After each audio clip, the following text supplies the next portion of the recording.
Thank you. And I'm going to spend a little bit of time today talking about some of the research that I've done over the last couple of years, looking at the science of habit formation. We're living through this incredible decade, which I know Saku and 9 to 5 are deeply enmeshed in, of understanding for the first time how the neurology of habits work, where habits come from within our brain, how they're influenced by certain environmental behaviors, and what that means for our ability to change organizations or change people's behaviors in ways and with tools that we really didn't understand before. I decided to spend all of my time trying to understand what we're learning about the science of habit formation. But in order to do that, I first of all have to tell you a story about a rat. I'm not sure, does anyone here experiment with rats on a regular basis? Or has anyone here ever traveled to New York and ridden a subway? Yeah, okay, so you know rats. We've got lots and lots of rats in New York.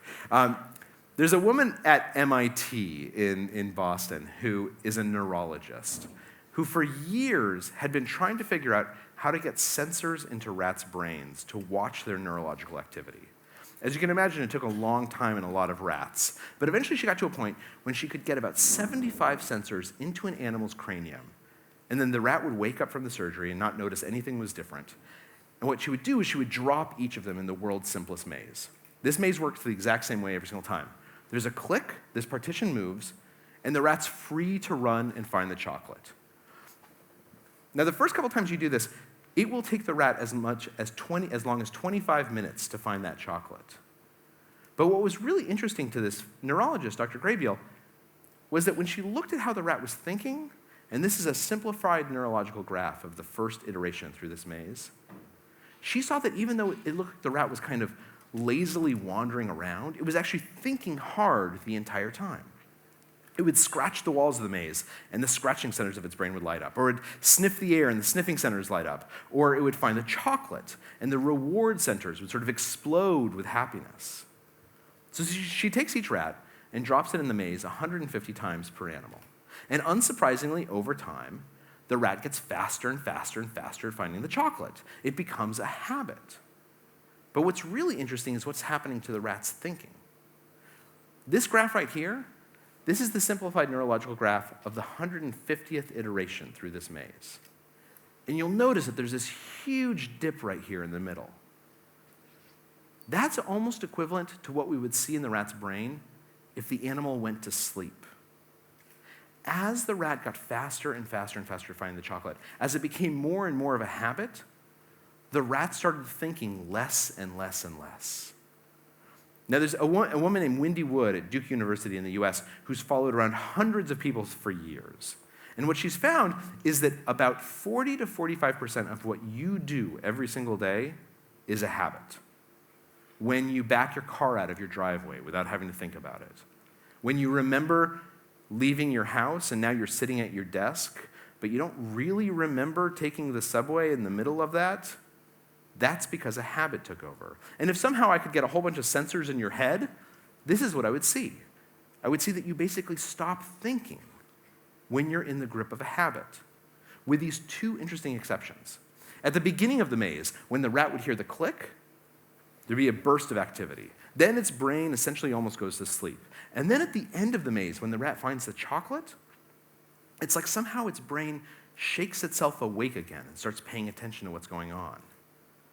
This insight has become so important to neurology that it's become enshrined in what's known as the habit loop. What the habit loop says is that every habitual behavior has three components. There's a cue, which is like a trigger for an automatic behavior to start. And then a routine, which is the behavior itself. And then finally, a reward. And if you took any psychology course in college, you were exposed to something like this, right? Cues and rewards. This is the big insight of the last decade. For years, we used to think that all three of these parts were essentially equal. Now what we know from experiments is that the cues, and most importantly the rewards, are far, far more important than anyone ever recognized. If you can identify the cues and the rewards that are driving people's behaviors or organizational behaviors, then you gain these new tools to change how people automatically behave. So there was a German healthcare plan that wanted to do an experiment. They took a room kind of like this. And they said, okay, look, everyone should exercise more. Or they said, everyone should exercise more. I'm doing my German accent very poorly. And then they took part of the room. They took this side of the room over here, and they took them off into a separate room. And just for 15 minutes, they said, look, we want to tell you one additional thing we'd like you to do.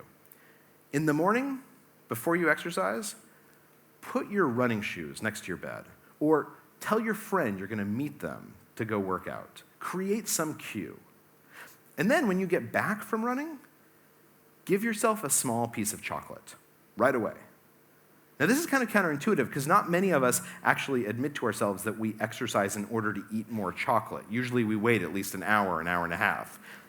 But the researchers had a theory, which is that many of you think that you want to exercise more, but that your brain thinks that you are an absolute liar and that you hate exercise. And the only way that you can trick your brain into actually developing this habit is to give yourself a reward you genuinely enjoy, like a piece of chocolate. So 6 months later, they tracked down everyone in the room. This side of the room, they're exercising a little bit. This side of the room, the ones who had come up with cues and rewards, are exercising habitually 62% more than that side of the room. Simply choosing cues and rewards seems to have this power in how people begin letting patterns unfold in their lives. As researchers have looked more and more at this, what they've realized is that some habits seem to matter more than others. Some habits, when they start to change, set off this chain reaction. Within the literature, these are known as keystone habits. And exercise is a great example of this. For people who do exercise, is it easier or harder to eat a healthy lunch on a day that you've exercised that morning? Easier, right? You feel good from running, and so you go walk in, you get a salad instead of a hamburger. Here's what's really interesting. There's some researchers named Oten and Cheng who have looked at how people's behaviors change when they start exercising. What they found is that not only do people eat better after they've exercised, particularly if it's habitually, if you go exercising, people on average use their credit cards much less that day. They do their dishes about 22 minutes earlier. They procrastinate about 20% less. Now, I'll tell you, there is no time in my life that I've gone for a run in the morning and then later that day thought, I'll just leave my American Express in my pocket. I'm not going to use it today. But what happens is that for some people, exercise is a keystone habit. Once you start that habit, it begins to change your self-image in a way that spills over into other behaviors, even unconsciously. And so identifying these keystone habits and taking advantage of them is incredibly important because if you want to create widespread change, you need to identify and diagnose and focus on these keystone habits. If you own 32 cats, you have no idea that your house smells like cats, right? Either you've become completely immune to smelling cats, or you do not want to admit to yourself that your house smells like a cat den. I'm about to show you my favorite photo on earth because there's really nothing I like more than waking up in the morning and having special time with my daughter cleaning mirrors together. Oftentimes I'll do my hair so it's perfect and then we'll wash. This is obviously a terrible staged photo. But they did notice this thing that would happen when people would wash their mirrors. Again and again, people would come up to the mirror, they'd look at the mirror, it has a couple spots on it, but nothing that big. They would spray it with the spray. They would wipe away the spray, and then they would look at their own reflection and smile maniacally. Again, many of you do this at home every time you wash the mirrors, right? This is this natural instinct. This is what they realized as they were watching these tapes. People already had cleaning habits. They had these cleaning rituals, and they were giving themselves rewards at the end of it. They were sighing contentedly, or they were smiling at themselves to let them know that they had just done a good job cleaning. And so the team said, look, we think that we can come up with an entire new advertising campaign that takes advantage of this. This time, the cue isn't going to be a bad smell. The cue is going to be your existing cleaning habit. We're going to piggyback on that. And the routine is at the end of it, instead of just smiling, we want you to spray this stuff in the air that has this perfumed smell that gives you the reward of making everything smell as good as it looks. Now, the issue is that if you'll remember, Febreze kills bad smells. It's not perfume. In fact, it's incredibly good at killing bad smells. So they had to go back into the laboratory and spend another $3 million inventing a perfume that was strong enough that they could pour it into the Febreze bottles and give Febreze its own scent. You have to choose the right reward. If the reward is, we are going to remind you that your house smells awful, and then get rid of that, and you don't want to admit it to yourself in the first place, no one's going to buy it. But if the reward is that we're going to make you feel good for cleaning your house by giving you something that makes everything smell as good as it looks, people will latch on to it. Which brings up this final question, though, which is that if we know that there's bad habits from the London Underground, and we know that we can create good habits by choosing the right rewards, then how do we replace them? How do we take a bad one and turn it into a good one? And that's kind of the big lesson for this one, which is that to replace habits, you have to look for an emotional core. The reason why Travis latched onto the latte habit is because it told him what to do in a moment when he would be scared, when an angry customer was coming in. The same thing is true of email. Study after study shows that if you want to make email better at your company, or if you want to make email better in your own life, you have to write and send emails that have some emotional aspect, because it makes it so much easier for people to respond. Or meetings. Study after study shows that meetings are drudgery when they're just about logistics. But when meetings become about an opportunity for people to reaffirm their membership in a values organization, to make a connection with other people, they draw so much more from that meeting itself. And at the core of all of this is this basic habit loop. I'm an investigative journalist most of the time. I'm kind of programmed to be cynical. But I've been into companies after companies after companies, and I've seen CEOs and executives who take seriously diagnosing the cues and the rewards that shape how we behave. And if you embrace this toolbox, I am thoroughly convinced you can take someone who should have become a homeless drug addict and you can make them successful. You can take a product that nobody liked and make it into something people love. You can take an organization where these tragic deaths happened for no reason and reform it into a place that works better. The key is just to think about these habits and to think about how you can break them apart and make them change. What I hear you saying is that there are these rewards from pulling this thing out of your pocket, right? It relieves boredom, or a kind of tension around a boredom. It relieves this feeling of being uncomfortable, or the tension around being uncomfortable. It relieves the status anxiety to let other people know, I'm super important. The most powerful rewards that exist, and we know this from study after study, are the rewards that relieve tension. We tend to think of rewards as things like a piece of chocolate, or getting a brownie, or getting an extra $100 in your paycheck. And those are rewards, but they're not the most powerful rewards. Study after study shows the most powerful rewards is anything that relieves tension. And that's why it's so easy to pull this out of our pocket, because it relieves boredom or anxiety or status anxiety. So then the question becomes, if we want the meeting to deliver that same reward, how do we do that? How do we get people baked in so that they feel more of a release from tension by participating in that meeting? This is what I would suggest, and studies seem to back this up, particularly studies out of NYU. Meetings that start where everyone in the first 3 minutes all get to say something deal with a lot of those problems. Once you say something in a meeting, it's hard to be bored. Once you say something in a meeting, you've proven your status. Once you say something, you've established some mastery. Now, we've all been in meetings where this goes on a little bit too long, right? 20 minutes later, everyone's still going around saying what they had for breakfast that morning. But if you do it right, and usually these are called stand-up meetings. You force someone to stand up. You force them to say something quickly. Because they're standing up, they're very brief. Study after study have shown that people are more engaged in those meetings. They stop pulling out those devices because you've relieved the tension that otherwise pushes them to some type of distraction. The interesting thing about Facebook and video games, Facebook is designed to give you what are known as intermittent rewards, right? So this is how slot machines work also. If you anticipate a reward and then you get it, it feels pretty good. If you're not anticipating a reward and you get it, it feels great. And that's what Facebook and video games and slot machines and gambling does. They give you intermittent, unexpected rewards. So the question is, how do we take away that demonish power from it? And the answer is by making those rewards predictable.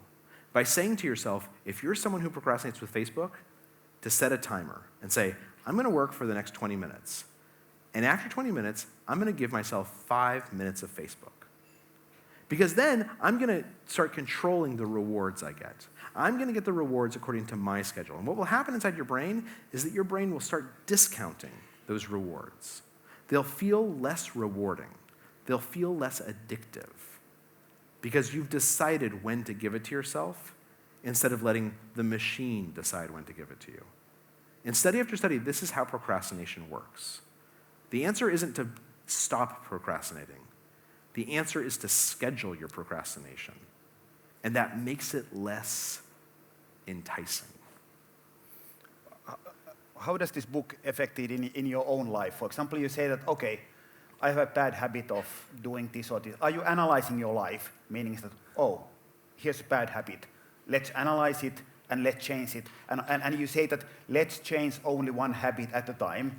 Do you go like, okay, it's fall, this is my keystone habit, this is for the fall. Spring, I'll change this one. How do you sort of like analyze your life? That's exactly what I do. So I had this terrible habit when I started writing this book of eating a cookie every afternoon. At the New York Times, they have very good cookies up in the cafeteria. And so every afternoon I'd eat a cookie. And one night I came home and my wife said, oh, it looks like you've gained exactly 8 pounds from eating cookies, which I did not take to mean, I don't think she meant it as a compliment. So when I was talking to these fancy neurologists, at the end of our conversations, I would always say, well, let me ask you one more question. I've got this friend who has a cookie problem. I was wondering what you'd suggest. And this is what they said. They said, look, first of all, figure out if it's a keystone habit, which for me it was. It was something I felt powerless over. It had an emotional component, so I knew it was a keystone habit. And they said, okay, first of all, figure out what the cue is.